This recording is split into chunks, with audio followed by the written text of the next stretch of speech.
I stood alone at my son's funeral, still reeling from the silence of this loss, when the next day his ex-wife demanded his house. But she couldn't even imagine what my son had left me. What I found didn't just ruin her plans, it changed everything. Before we continue, please subscribe to the channel and let us know where you were listening in the comments. My knuckles had gone white against the dark wood of the pew. I noticed this distantly, the way you notice a stranger's shoe has come untied. The minister's voice washed over me. Something about Nelson being taken too soon. 40 years, hardly enough time. But I wasn't listening to the words. I was counting empty seats, 7 people besides myself. 7 people had come to say goodbye to my son. The front row gaped empty where Rebecca and Emma should have been sitting, 10 and 8 years old. Old enough to remember their grandfather, old enough to say goodbye to their father. But Laura had made sure they weren't here. I understood that now, with the same cold clarity I'd once used to dissect contracts in boardrooms. The casket lid closed with a sound like a period ending a sentence.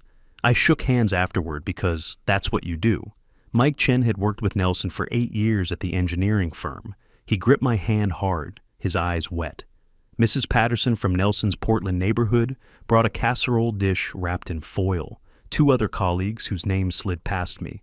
The minister with his practiced sympathy face, all of them trying to fill a silence that couldn't be filled. The restaurant afterward was one of those family places with too bright lighting and laminated menus. 6 of us sat at a long table picking at food nobody wanted. I watched Mike push rice around his plate, building small walls, then flattening them. Something was working at him. He approached me as I was putting on my coat to leave. "Mr. Green," his voice dropped low. "I don't know if I should say this, but..." "Then say it." I kept my tone even, though I'd already tensed for impact. "Nelson mentioned that Laura wouldn't let the girls visit you. She told people at school functions that you were unreliable. That's the word she used." The coffee cup in my left hand trembled slightly. I set it down carefully on the table, a minor earthquake contained. "How long?" Mike's face creased with something like guilt, though he'd done nothing wrong. "At least 2 years, sir. Maybe longer." "Thank you for telling me, Mike." I meant it. "Nelson was lucky to have you as a colleague." I declined Mrs. Patterson's offer to follow me home, to make sure I was all right. "I need the drive to think," I told her, and that was true enough. The highway stretched ahead in the gathering dusk, 2 hours of asphalt and painted lines between Bend and Portland and back again. I'd made this drive every month to see Nelson before the divorce, before Laura's machinery started turning. 2 years of lies. 2 years of keeping Rebecca and Emma from their grandfather. This wasn't grief. This was strategy. Laura had planned this long before Nelson died. The rest stop came up on my right near mile marker 47. I pulled in, shut off the engine, and sat in complete silence for 10 minutes. The steering wheel was cold under my hands. The only sound was my own breathing and the tick of cooling metal under the hood. I allowed myself this 10 minutes to feel the weight of it all pressing down. Nelson gone. My granddaughters taught to forget me. A daughter-in-law who'd weaponized my family. Then I started the engine and drove home. My house in Bend sat exactly as I'd left it that morning. A small craftsman with a view of the mountains. The kind of place you retire to when you've spent 35 years in courtrooms and want silence. I let myself in through the side door, set my keys in the ceramic bowl Rebecca had made me in kindergarten. Hung my black suit jacket over the chair. The birthday card was still on my desk, where I'd kept it for 3 years. Rebecca's careful second-grade handwriting. "I love you, Grandpa.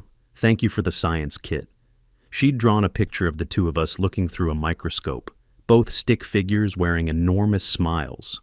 I placed it carefully in the desk drawer, closed it with a soft click. My reflection caught in the darkened window, a 63-year-old man in a white shirt. Face lined and grave, jaw set in a way it hadn't been that morning. The funeral had buried Nelson, but something else had been born in that bright restaurant over cold coffee and a colleague's reluctant truth.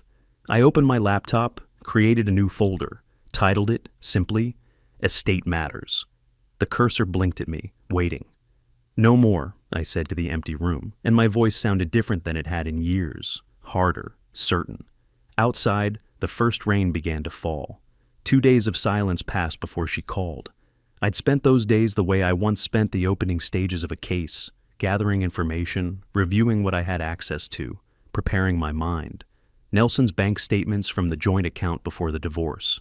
Copies of the property deed I'd helped him file when he bought the house in 2015. The divorce decree from 2023 that arrived in my mailbox with a brief note from Nelson.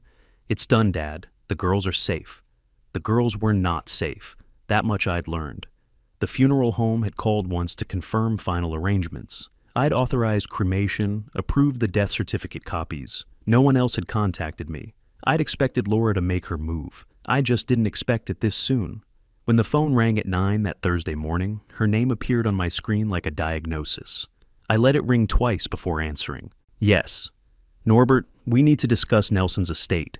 Her voice was businesslike, edges sharp, no greeting, no condolences. "There are legal matters that require immediate attention." "I wasn't aware you'd be involved in estate matters, Laura." A pause, brief as a held breath. "The house was joint property. I have rights. My attorney will explain everything. We'll come to you this afternoon." 2:00, I said, and hung up before she could respond. 3 hours. I had 3 hours to prepare. I set up my study the way I used to set up conference rooms before negotiations. Notepad, pen, water pitcher. The chairs positioned deliberately. Visitors would sit with their backs to the west-facing window, afternoon sun in their eyes. I would sit with the light behind me, able to see every expression, every tell. My phone went on the desk, silent record mode activated. I'd learned decades ago that people reveal more than they intend when they think they're in control. At precisely 2:00, an expensive white SUV pulled into my gravel drive. Laura emerged first, wearing a charcoal suit that probably cost more than my monthly mortgage. Her brother Saul followed. I'd met him once at Nelson's wedding, remembered him as loud and territorial. He wore a suit too nice for a man who worked construction, the kind of suit you rent to seem important. The third person was younger, maybe 35, carrying a briefcase like a shield. The lawyer.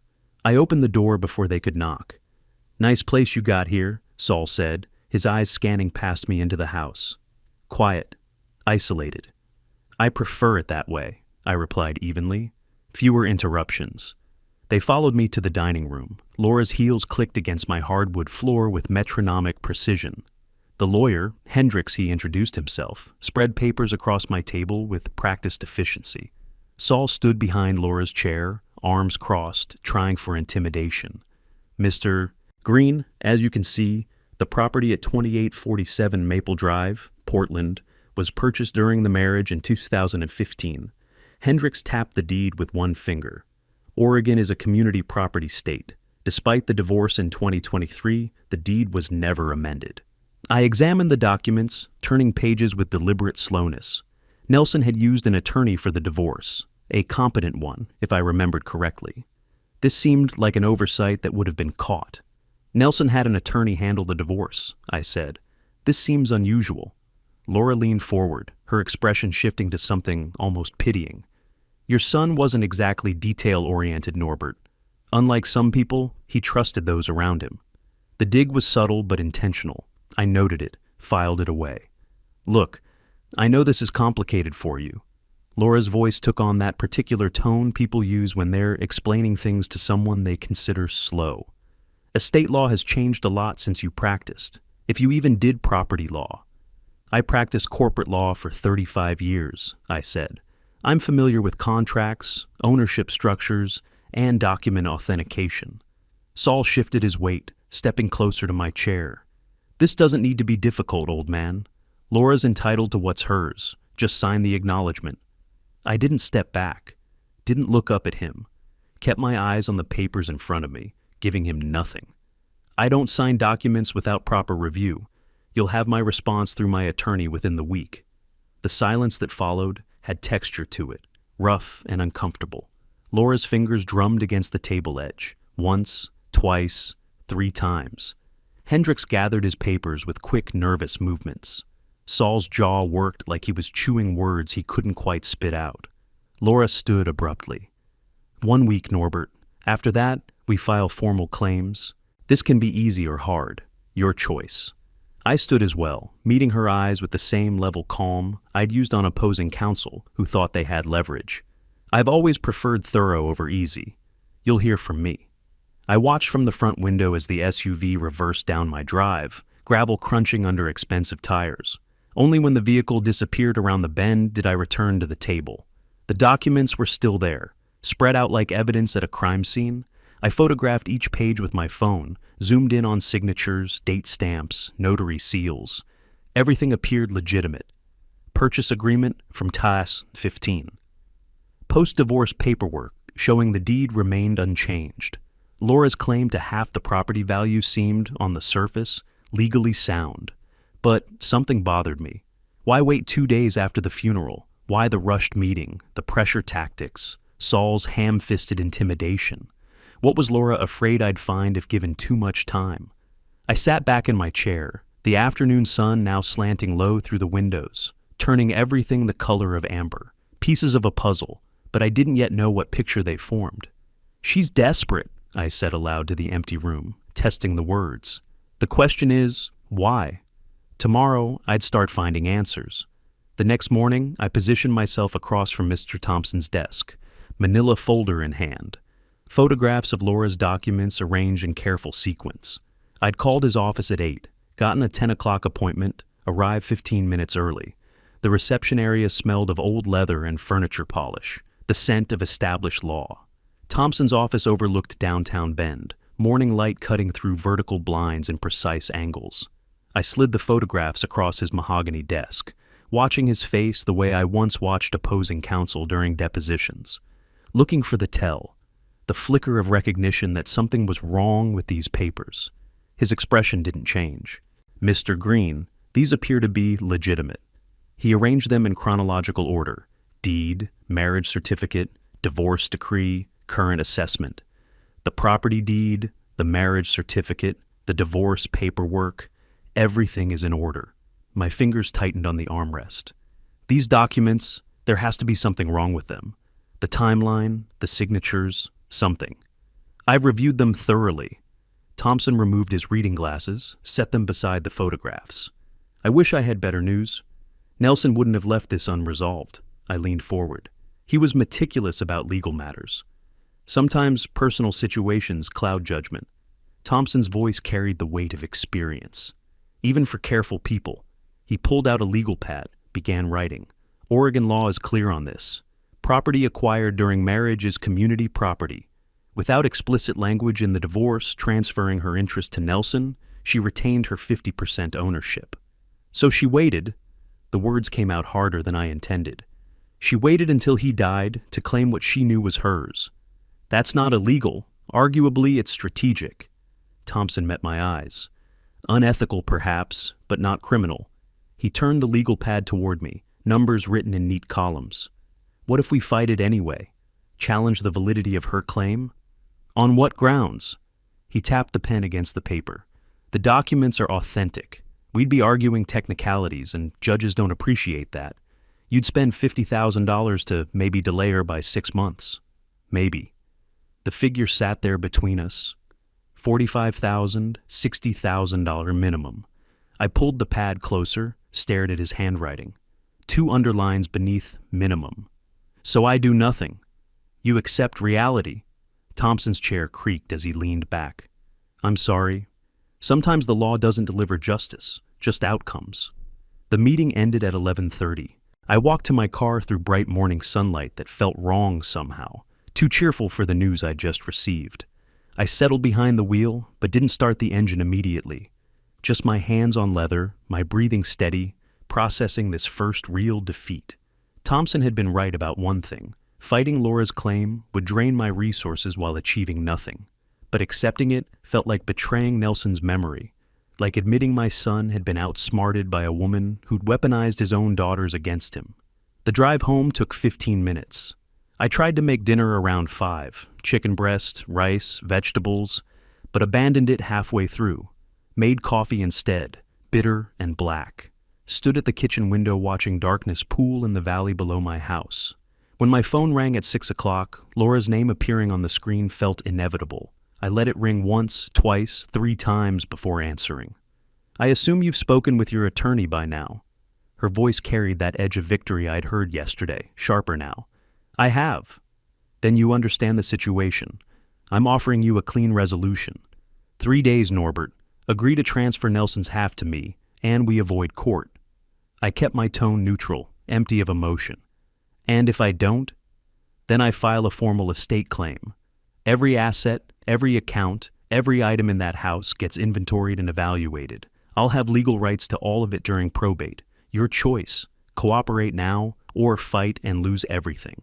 3 days, 72 hours to decide whether to hand over Nelson's property to the woman who'd systematically erased me from my granddaughters' lives. The woman who'd told Mike that Nelson was frustrated, trapped, unable to see his own father because his ex-wife had convinced everyone I was unreliable. I'll give you my answer in 3 days. Smart choice. Satisfaction poured through the phone line. Don't make this harder than it needs to be. I never do, I said, and disconnected. The house settled into evening quiet around me. I placed the phone on the counter, poured the coffee down the sink, it had gone cold anyway, and looked at my reflection in the dark window. 63 years old, retired attorney, widower, father of a dead son, grandfather to children who'd been taught to forget him. Laura thought she'd won. Thompson thought I'd accept reality. Even Nelson apparently had chosen not to fight. But something nagged at me, the same instinct that used to wake me at 3 a.m. during complex cases, telling me I'd missed something in the documentation. Laura was too confident, her timeline too aggressive. That meeting at my house with Saul and the lawyer, the barely concealed desperation beneath her condescension. She's too confident, I said to the empty kitchen. People that confident make mistakes. I had 3 days to respond. I'd use them. The next morning, I left before sunrise. Sleep had been shallow, broken by fragments of memory. Nelson as a child, learning to ride a bike. Nelson in his graduation gown, MBA diploma in hand. Nelson at his wedding, Laura smiling beside him, both of them so young and certain. At 5 a.m., I gave up on rest, loaded empty cardboard boxes into my truck bed, and started west on Highway 26. Dawn broke over the Cascade Mountains as I drove, gold light spilling across snow-covered peaks. The highway was nearly empty at this hour, just me and a few semi-trucks hauling freight toward Portland. 2 hours of asphalt and painted lines. Time to think about what I hoped to find. Nelson's house was at 2847 Maple Drive, a modest craftsman in a neighborhood of similar homes built in the 50s. I'd visited 3 years ago, before Laura's machinery fully turned, before the divorce made every interaction a negotiation. The house looks smaller now, as I pulled into the driveway, somehow diminished. Neighbors' windows showed morning activity, kitchen lights, figures moving behind curtains. But Nelson's house felt abandoned, a place where time had stopped. I unlocked the front door with the key Nelson had given me years ago. The click echoed in morning stillness. I stepped inside, engaged the lock behind me, old habit, lawyer's caution, and stood in the entryway listening to the house settle around me. The kitchen still held dishes in the sink from before he died. A coffee mug, a cereal bowl, evidence of that last morning routine. Living room furniture sat untouched, couch, television, bookshelf, but the walls showed rectangular patches of lighter paint where family photos used to hang. Laura had already been here, taking what she wanted, erasing evidence of the life Nelson had built. I moved through rooms like documenting a crime scene, which this might well be. Opening cabinets, checking drawers, cataloging what remained and what had vanished.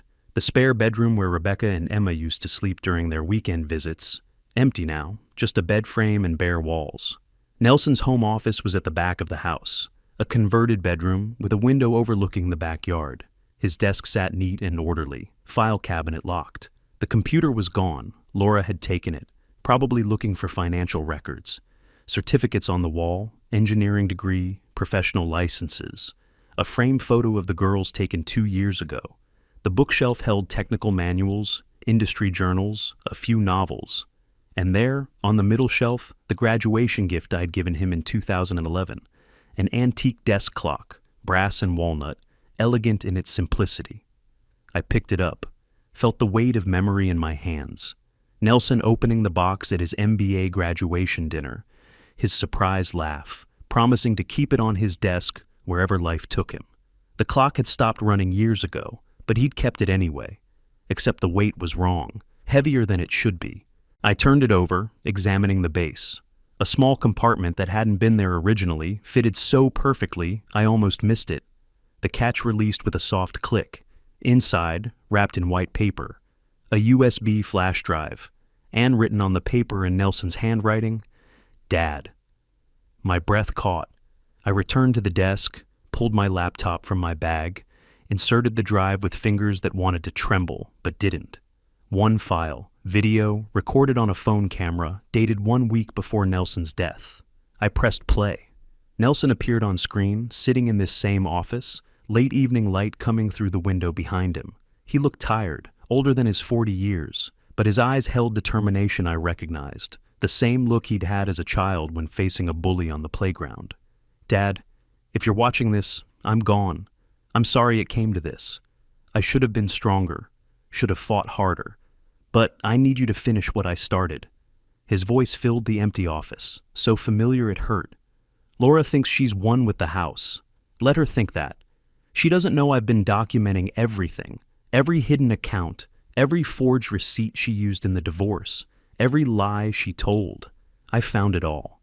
I leaned forward, elbows on the desk, face lit by the screen's glow. Columbia Bank, downtown Portland, safe deposit box, 1987. That was our old apartment number, remember? Before Mom passed. The code is 1987. Everything's there. Bank statements, emails, recordings, enough to bury her legally. The video showed Nelson pausing, rubbing his face with both hands. When he looked back at the camera, his expression had softened. I know I let her keep us apart. I was afraid of losing the girls completely. That was cowardly. I'm sorry I didn't stand up to her sooner. I'm sorry for a lot of things. My jaw tightened, muscles corded in my neck. You taught me that justice matters more than peace. I forgot that for a while. Don't let her get away with this, Dad. She's counting on you being too grief-stricken to fight. Prove her wrong. Make her understand she picked the wrong family to betray. The screen went black. I didn't move for several minutes, just the sound of my breathing in the quiet office, my son's voice still echoing in my mind, the first time I'd heard him speak since the funeral, the last message he'd ever leave me. Finally, I removed the drive, closed my laptop, stood and looked around the office one more time, the desk where he'd sat, the window where evening light had fallen across his shoulders, the bookshelf that held his final secret. I touched the desk surface where his hands must have rested while recording. Smooth wood, worn at the edges from years of use. I will, son, I said to the empty room. I promise. The bank opened at 9. I had 45 minutes. I reached the bank 20 minutes before opening. The drive from Nelson's house took 15 minutes through morning traffic, past brick storefronts and coffee shops just raising their metal shutters. I parked across the street from Columbia Bank's main branch, a granite building with tall windows and brass fixtures that suggested permanence and security.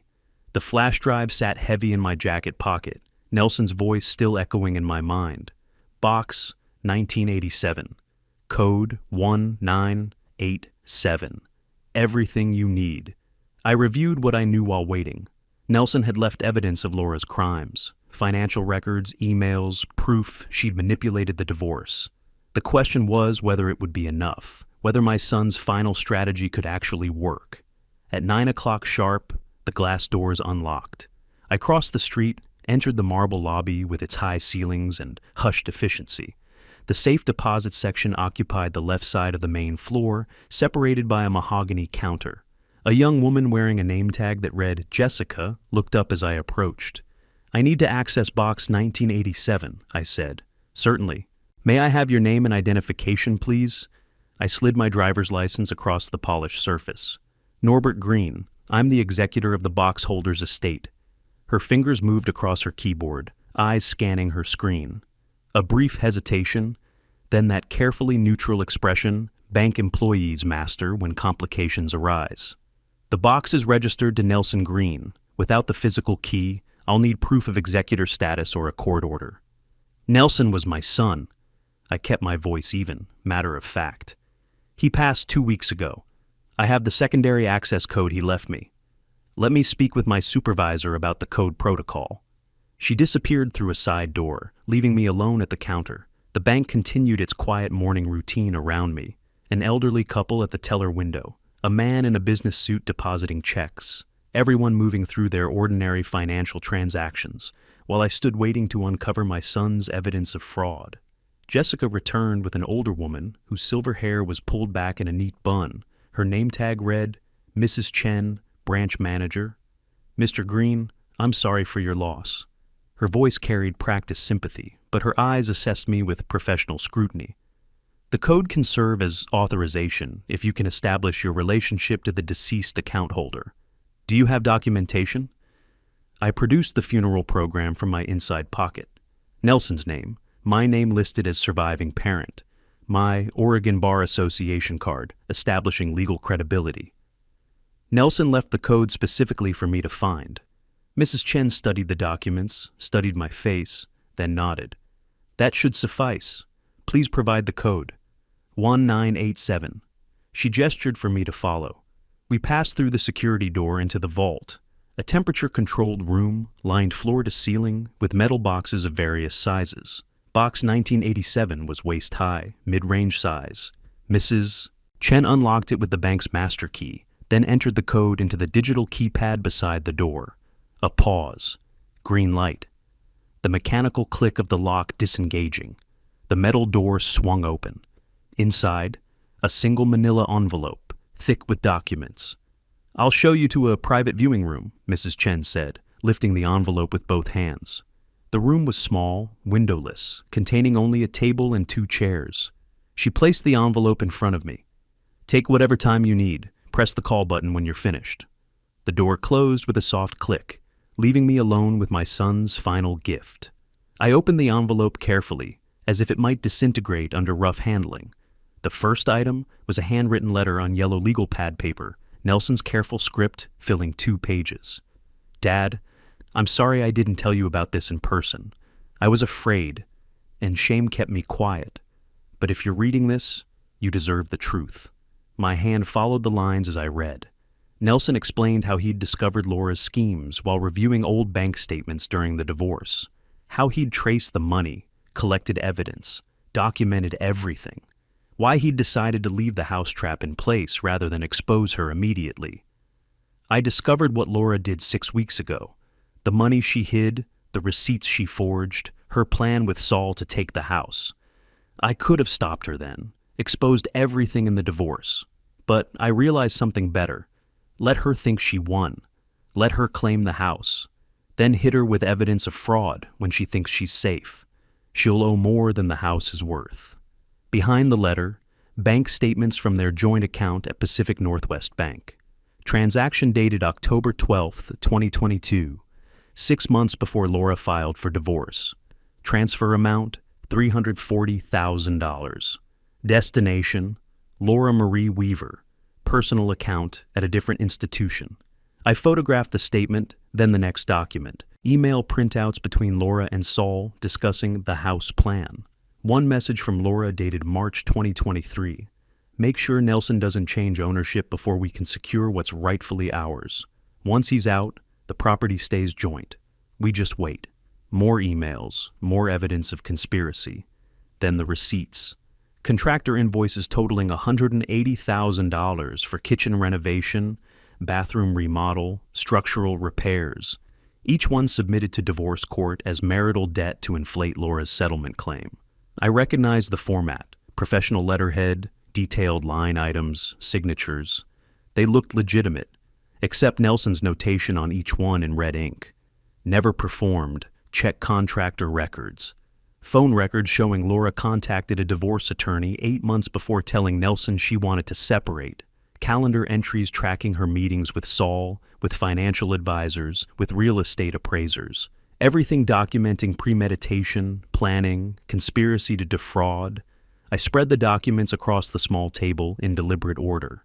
Bank statements forming one column, emails another, receipts a third. The visual organization of a case being built. Evidence categorized by type and evidential weight. The house was worth $650,000. Laura had stolen $340,000 before the divorce, claimed another $180,000 in fake renovation debt. Now she wanted Nelson's half of the property, another $325,000. My son had set a trap. Laura thought winning the house meant victory. She didn't know that claiming it would expose her to fraud liability, exceeding everything she'd tried to steal. Nelson's final line in the letter: use these documents to destroy her legal standing, not just to stop her from getting the house, to make her pay back every dollar she stole, plus damages. She deserves nothing. And Dad, protect the girls. They're innocent in this. Whatever you do, make sure Rebecca and Emma are shielded from the fallout. I photographed the last document, 2 angles, ensuring clarity, then carefully returned everything to the envelope. You set the trap, son, I said quietly to the empty room. Now I spring it. I called Thompson from the parking lot, engine idling, envelope secured in my briefcase on the passenger seat. I need to see you today. I found something. Maybe he heard the shift in my voice, the change from defeated father to attorney with ammunition. 2 o'clock, come straight here. The drive back to Bend took 2 hours. I stopped once for gas and coffee, used the highway time to mentally organize the evidence by legal category: financial fraud, document forgery, conspiracy, perjury. By the time I pulled into Thompson's parking lot at 1:55, I'd constructed the outline of a case that could bury Laura legally. Thompson's receptionist showed me directly to his office. He rose from behind his desk as I entered, already studying my face for clues about what had changed since our last meeting 2 days ago. This time, I carried a briefcase instead of photographs. This time, my entire bearing had evolved from defensive to prosecutorial. I set the briefcase on his desk, opened it, and began removing documents in precise sequence: bank statements in one stack, emails in another, forged receipts forming a third column, the visual evidence of systematic fraud. Thompson's expression shifted from polite attention to acute focus as he recognized what he was seeing. He leaned forward, reaching for the first bank statement, finger finding the $340,000 transfer line. Where did you get these? My son left them for me. I slid Nelson's letter across the desk. He knew what she'd done. He just didn't live long enough to use them. Thompson put on his reading glasses, read the letter carefully. When he looked up, his posture had completely changed. Shoulders squared, legal pad already in hand, pen moving. The attorney who'd recommended surrender now saw a winnable case. These bank statements show clear asset concealment. He cross-referenced dates between different documents. The transfers happened 6 months before she filed for divorce. That establishes premeditation. Can we prove the renovation receipts are fake? We'll need forensic accounting, but these look forged. The contractor names, the invoice formats. I've seen fabricated receipts before. Daniel Crawford can verify. He pulled out his calculator, began entering figures. $340,000 stolen, times 3 for treble damages under Oregon fraud statutes, plus $180,000 in forged receipts, plus court costs and attorney fees. He wrote the final number on his pad, turned it so I could see. $20,000 minimum, 2 underlines beneath it. She expects an answer tomorrow, I said. Do I fight her claim on the house or let it proceed? Thompson understood immediately. Let it proceed. If we show our hand now, she'll claim the evidence is fabricated, tie us up in discovery for months. But if she takes possession through her legitimate claim, then we hit her with the fraud suit. She can't claim innocence. She'll have committed perjury in the estate proceedings. We spent the next hour mapping strategy. Laura's 3-day deadline expired tomorrow. I would agree to her terms, let her file for the house. That process would take 30 to 45 days in probate court. Meanwhile, Thompson would prepare the fraud lawsuit, but wouldn't file until after Laura's claim was approved. By then, we'd have forensic accounting documenting every dollar she'd stolen. I need to bring in Daniel Crawford, Thompson said, reaching for his phone. He's expensive, $350 per hour, but he's thorough and his analysis holds up under cross-examination. Hire him. I didn't hesitate. I want documentation so thorough that Laura's own attorney advises her to settle. Thompson dialed, put the call on speaker. Daniel, I need forensic accounting on a marriage fraud case. Evidence suggests $340,000 in hidden transfers, forged documentation. Can you take it? The voice that came through carried confidence earned over years of financial investigation. Send me what you have. If the numbers tell a story, I'll document it. For this level of analysis, we're looking at $15,000 to $20,000 in accounting fees before trial, Thompson warned after ending the call. Whatever it costs. I want every dollar Laura stole documented with evidence that would satisfy an appeals court. Thompson made notes on his legal pad, creating a timeline. From this moment, we assume Laura is watching for any sign you're planning something. No unusual behavior, no contact beyond absolutely necessary, no hints to anyone. She needs to believe you've accepted defeat. I met his eyes across the desk. I've spent 2 years watching her manipulate my family. I can spend 2 months watching her walk into a trap. He nodded, satisfied. When you agree to her terms tomorrow, you'll need to sound defeated. Can you do that convincingly? I've been practicing law since before Laura was born. I know how to control a courtroom. I can control a phone call. We reviewed the timeline one more time. Tomorrow, false capitulation. Next 30 days, Laura files her house claim. I appear to withdraw from estate matters. Behind the scenes, Crawford traces the $340,000, verifies the renovation receipts are fake, builds an accounting analysis that documents every aspect of her fraud. Day 45, probate court approves Laura's claim. Day 46, we file the fraud lawsuit with a motion to freeze all her assets pending resolution. When we file this suit, I said as I gathered the documents back into my briefcase, I want her served in the most public way legally permissible. Personal service at her workplace? Exactly. I want everyone to know what she did. Thompson's expression held something close to satisfaction, the look of an attorney who'd found the winning argument. Then that's what we'll do. I left his office at 3:30, drove home through afternoon sunlight that seemed brighter than it had in weeks. Tomorrow morning, I would call Laura and deliver my surrender. My voice would carry defeat, resignation, a father too grief-stricken to fight his daughter-in-law's legal maneuvering. But tonight, I had evidence, I had strategy, and I had exactly what my son had left me, the means to make Laura pay for everything she'd stolen from our family. The morning after my meeting with Thompson, I made the call Laura was waiting for. I sat at my kitchen table, phone in hand, coffee cooling in its mug beside me. Outside, early March sunlight filtered through the pines, painting long shadows across my backyard. Inside, I prepared to deliver the performance of my legal career. Laura answered on the second ring, her voice carrying barely concealed eagerness. I hope you've had time to think about my offer rationally. I spoke with my attorney.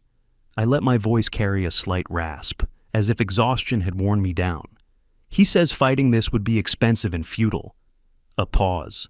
She'd expected more resistance, wanted the satisfaction of argument. When it didn't come, her tone smoothed into false sympathy. Thompson's right. I don't want this to be contentious, Norbert, for the girl's sake. My free hand clenched into a fist beneath the table, but my voice remained perfectly defeated. The girls. Yes. I'll sign the necessary documents. I know Nelson would want us to handle this maturely. He never liked conflict. Nelson wanted a lot of things. A brief edge slipped through, calculated, controlled. Then I pulled back. I'm just tired, Laura. Tired of all of it. My attorney will send the paperwork this week. Thank you for being reasonable. I disconnected without responding, set the phone on the table, and allowed myself one moment of satisfaction. She'd believed it completely. Within 2 days, Laura filed her formal probate claim. The court documents arrived by mail, thick envelopes with Multnomah County seals, her signature on the petition claiming rightful ownership of marital property held in joint tenancy. I spread the pages across my kitchen table, underlining phrases that directly contradicted the emails Nelson had collected. Thompson called that afternoon. She's moving fast, requested expedited hearing for early April. That's desperation or greed, probably both. Let her rush, I said. Rushing leads to mistakes. Crawford found something else. The money trail leads to Saul, and it's not pretty. How not pretty? Tax evasion level not pretty. The kind that gets federal attention. Mid-March, I drove to Portland to meet Crawford in person at a downtown coffee shop, the kind with exposed brick and local art on the walls. He slid a flash drive across the table between our coffee cups. Everything's here. The money trail, the shell companies, the tax implications. It's airtight. I pocketed the drive without examining it.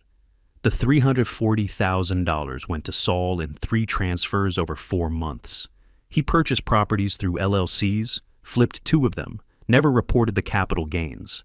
Conservative estimate, he owes IRS about $85,000 in back taxes and penalties. Can this be documented without revealing our case? Already done. Clean summary, no connection to you or the divorce fraud. Want me to send it somewhere? I'll handle distribution. At a FedEx store in Bend the next day, I copied Crawford's financial summary, removed any identifying information about myself or Thompson's firm, and placed it in an envelope addressed to the IRS Criminal Investigation Division tip line. Mailed it from a public box downtown. No fingerprints on the trail. Let the government do what it does best, I told Thompson later. Find money that wasn't taxed. Late March, I drove past Nelson's house and saw an estate sale sign staked in the front lawn. I parked half a block down, engine idling, and watched strangers carry out my son's belongings. A dining table he'd refinished himself, chairs I remembered from visits. Each item I photographed with my phone, timestamps visible. Mrs. Patterson from the funeral appeared beside my truck window. "Mr. Green, I didn't know you'd approve this sale." I wasn't aware it was happening. Laura said the family agreed. She's been here all week clearing things out. Has she? I kept my tone neutral, revealing nothing. "Thank you for letting me know, Mrs. Patterson." Thompson confirmed later. Estate sale before probate closes constituted conversion of assets, another violation to add to the growing list. Through all of March, I maintained absolute normalcy, tended my garden, consulted at the legal clinic twice a week, avoided any contact with Laura beyond necessary court correspondence. Thompson kept me updated. Probate hearing scheduled for April 8th. Laura's attorney had submitted all documentation, everything proceeding as expected. Meanwhile, Crawford's forensic report grew to 47 pages of documented fraud. Sitting in my truck that afternoon, watching strangers dismantle my son's life piece by piece, I spoke quietly to the empty cab. "Keep digging, Laura. Every shovel of dirt makes the hole deeper." In early April, the probate hearing arrived. Laura got exactly what she wanted. The hearing took less than 30 minutes. I'd driven to Portland the night before, stayed in a modest hotel near the courthouse, reviewed Crawford's final report one more time. Morning of the hearing, I arrived early and took a seat in the back row where I could observe everything without drawing attention. Laura and her attorney sat at the plaintiff's table, documents arranged before them. Saul lounged in the front row behind them, wearing another too expensive suit. Thompson stood briefly when the judge entered, then resumed his seat beside me. Judge Morrison reviewed Laura's claim with practiced efficiency, flipping through pages of evidence. Joint ownership deed, marriage certificate, divorce decree showing no property transfer language. "Are there any objections to the estate claim?" Thompson rose. "No objection, Your Honor." I watched Laura's shoulders relax, saw her exchange a glance with her attorney. "The court finds the claim valid under Oregon probate statutes." Judge Morrison's voice carried no particular emphasis. This was routine business to him. "Ms. Weaver's joint ownership interest is established by clear documentary evidence. The property at 2847 Maple Drive is hereby awarded to the claimant, subject to standard estate closure procedures." The gavel fell. Laura turned to Saul with a triumphant smile. Her attorney outlined next steps in low tones: final estate inventory, property transfer, approximately 30 days to complete. I heard Laura ask about selling the house, her attorney confirming she could list it immediately, though sale couldn't close until estate finalized. I remained in my seat as they gathered their papers, waited until they had exited before following at a distance. Outside on the courthouse steps, spring sunshine warm on marble, I maintained 20 feet back and listened. "See? Told you he wouldn't fight." Saul clapped Laura on the back. "Old guy probably doesn't even understand property law." "I almost feel bad. Almost." Laura's laugh carried across the steps. "But business is business. How fast can you flip it? Realtor thinks 30 days. Market's hot. We're looking at $680,000, maybe more." I committed the moment to memory, then turned toward my truck without a word. That evening, my phone buzzed with a text from an unknown number. A photograph, Laura and Saul toasting with champagne glasses, grinning at the camera. Caption, "Thanks for making this easy, old man." I forwarded it to Thompson with a single word: tomorrow. The next morning, Thompson filed 2 lawsuits simultaneously at 9 o'clock sharp. Civil fraud suit against Laura for the $340,000 theft and forged receipts.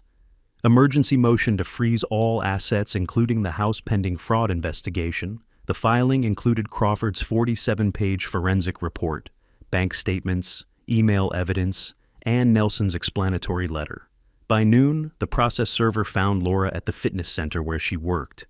"You've been served," Thompson called with the update while I was watering my garden. "Both lawsuits filed, service of process complete. Emergency motion is on Judge Harper's desk." "It's solid," I said, adjusting the spray nozzle. "Then we wait, not long." By end of day, Judge Harper had reviewed the evidence and granted the temporary restraint order. The house couldn't be sold. Laura's accounts were frozen pending investigation. All estate assets held in trust. The order specifically noted substantial evidence of fraud warrants immediate preservation of assets. Laura's realtor called her. The listing, posted that morning for $680,000, had to be pulled immediately. Her victory had lasted exactly 24 hours.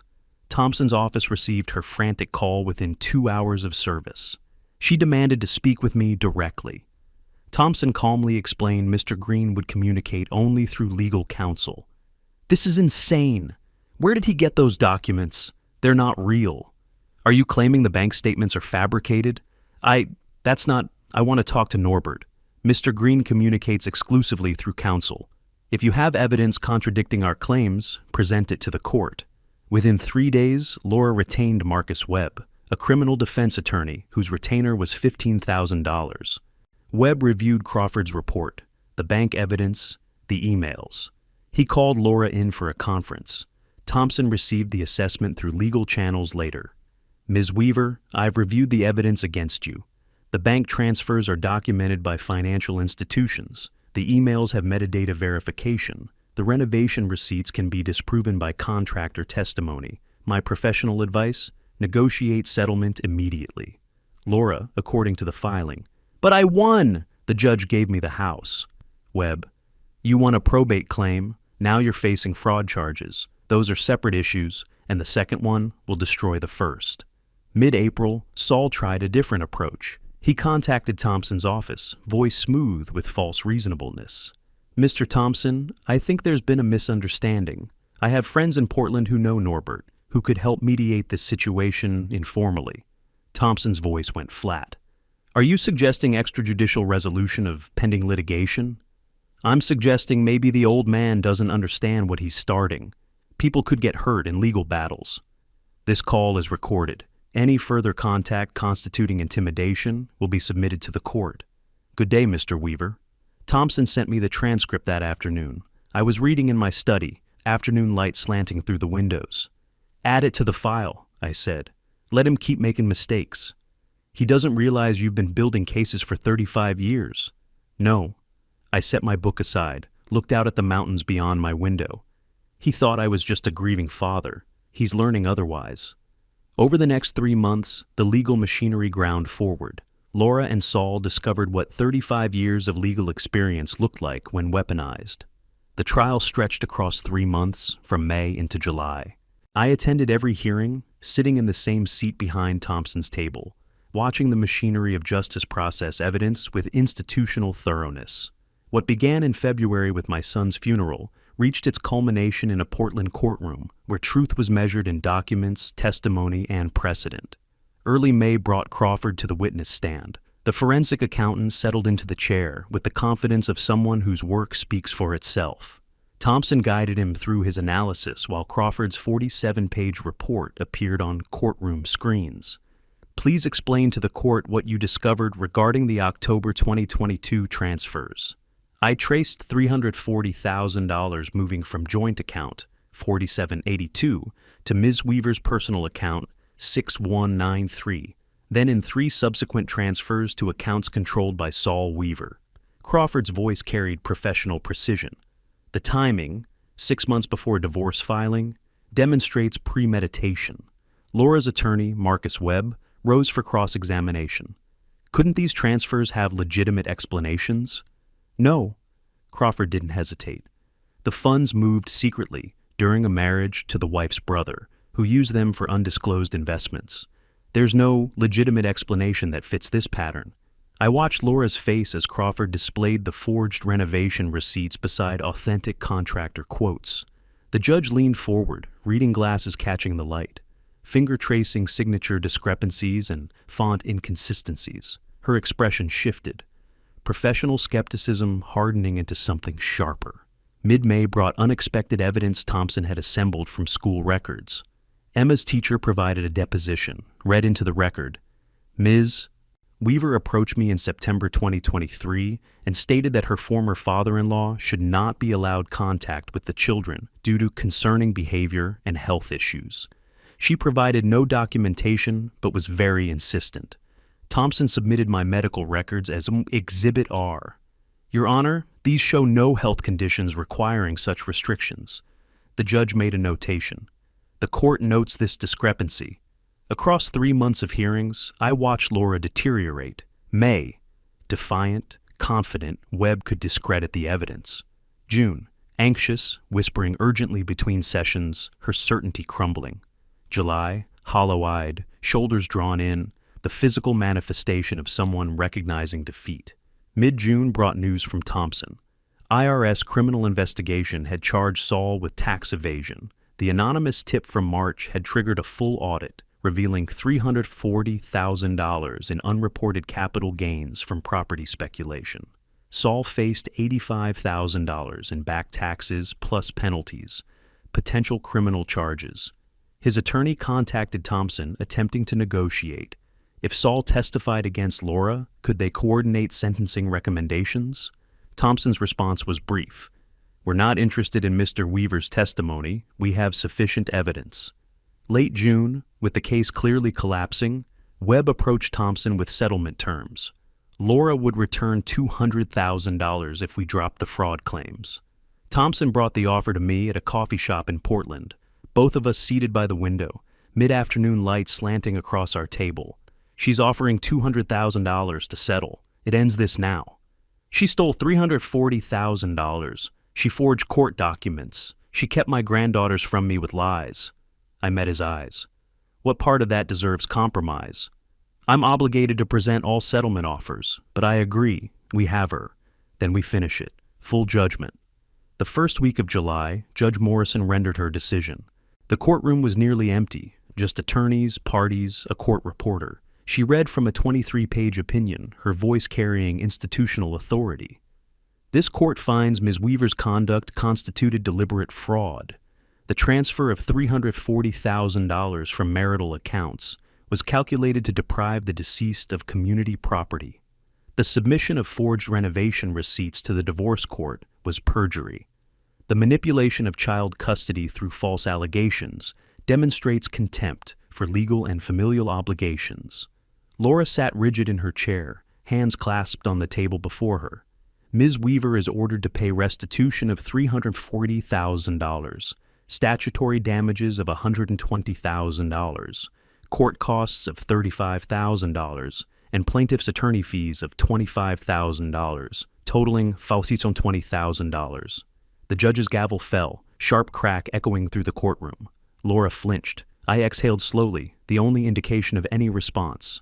Furthermore, the judge continued, the property at 2847 Maple Drive shall be sold via court-supervised auction to satisfy this judgment. Within 2 weeks, a court-appointed broker listed the house. Forced sale with legal clouds on the title attracted only bargain hunters. Fair market value sat at $680,000. The highest bid came in at $590,000. Webb argued it was too low, but Judge Morrison's response was unequivocal. Ms. Weaver's fraud created this situation. She cannot now complain about the consequences. Sale approved. After paying my $520,000 judgment, Laura received $70,000. Minus her attorney fees of $28,000, she was left with $42,000 from a house worth $680,000. Thompson and I stood in the courthouse parking lot after the final hearing, July heat rising from the asphalt. It's done then.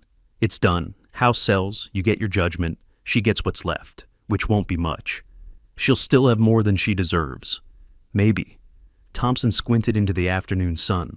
But she'll never forget this lesson. August brought the final chapter. Early August, the house sale finalized and funds cleared. I sat in Thompson's conference room, cashier's check for $520,000 secured in my briefcase. the culmination of 5 months of legal warfare. The feeling wasn't triumph or grief, just completion. Now came the part that actually mattered. I slid a handwritten list across the polished table. Educational trust, $200,000. Visitation petition, standard grandparent rights. I want both filed this week. Thompson reviewed my notes. You're putting $200,000 into an educational trust for your granddaughters, but Laura has no access or control? Correct. The trust pays directly to schools. Rebecca and Emma benefit. Laura doesn't. She'll challenge this. Let her try. After committing fraud and losing in court, she has zero credibility. Besides, it's my money from the judgment. I can do what I want with it.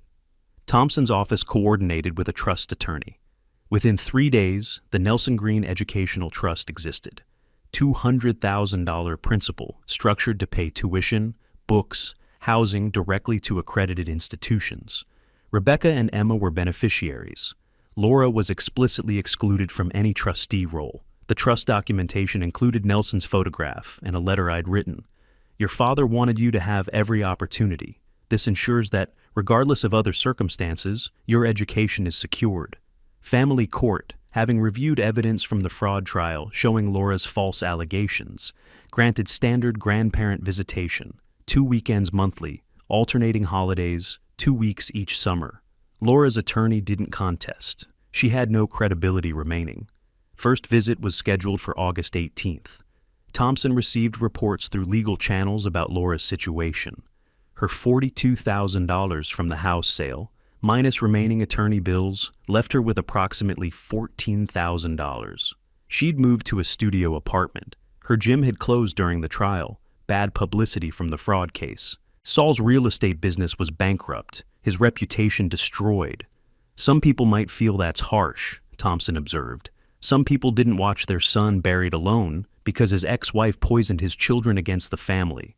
Some people didn't spend 2 years wondering why their granddaughters stopped calling. I'm not criticizing, just noting. I know, and I appreciate that you're checking, but I'm at peace with this. Late August, I drove to the cemetery where Nelson was buried. The grounds were quiet, just wind moving through old oak trees, sunlight filtering green through leaves. I brought a photograph from the court proceedings, the trust fund documentation with Rebecca and Emma's names prominently displayed. I knelt at the headstone, granite, simple, bearing his name and dates. My hand rested briefly on the cold surface. I kept the promise I made you, son. Laura paid for what she did. Every dollar she stole, every lie she told. The house she wanted so badly is gone. The money she hid is returned. The wind moved through the trees, a sound like breathing. More importantly, the girls are protected. The trust fund you would have wanted them to have. It exists now. $200,000 for their education. Laura can't touch it, can't manipulate it, can't take it away. I placed the photograph against the headstone, weighted it with a smooth stone so it wouldn't blow away. I see them in 2 weeks. I'll tell them about you. The real you, not the version she fed them. They'll know their father was a good man who loved them. I stood, stepped back, allowed 1 moment of silence, then turned and walked back to my truck without looking back. That evening, my phone rang. Laura's name appeared on the screen. I stared at it for 3 rings, remembering everything. Her manipulation, her lies, her greed, her contempt. The years of blocked access to my granddaughters. The phone rang a 4th time. 5th, I answered. Norbert, please, I'm begging you. Her voice was broken, desperate. I lost everything. I can barely afford. You took $340,000 that wasn't yours. You forged documents. You lied to courts and schools about me. You kept Rebecca and Emma from their grandfather for 2 years. What exactly do you think I owe you? The girls have a trust fund that will pay for their education through graduate school if they want it. They have a grandfather who will be part of their lives again. They have what they need. You have what you earned. I'm their mother, and you'll continue being their mother, but you'll never again manipulate them as leverage or lie about their family. We're done, Laura, permanently. I ended the call. Then, carefully, I navigated to her contact information, selected block, confirmed the action. The screen displayed Laura Weaver, blocked. I set the phone down and returned to my study. Outside, late summer evening painted the sky in shades of amber and rose. My garden showed the growth from months of tending, work I'd done while building my case, while watching justice unfold with institutional patience. On my desk, confirmation of the trust fund, court order granting visitation, a photograph of Rebecca and Emma from years ago when Nelson was alive and the family was whole.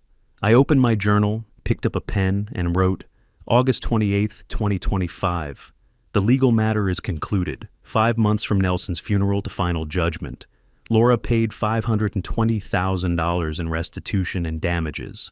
Saul paid $85,000 to the IRS. Both learned that stealing has consequences. The Nelson Green Educational Trust is established. $200,000 ensuring my granddaughters can pursue any education they choose. Court has granted visitation rights. Tomorrow, I'll see Rebecca and Emma. I'll tell them about their father. Justice wasn't fast, but it was thorough. That's enough. I closed the journal, returned the pen to its holder, turned off the desk lamp. The study went dark except for ambient light through the windows. I rose from my chair and walked through the doorway, into the rest of my house, into the rest of my life. Behind me, the study sat empty and orderly, ready for whatever came next. If you liked this story, please like this video, subscribe to the channel, and share your impressions of this story in the comments. To listen to the next story, click on the box on the left. Thank you for watching.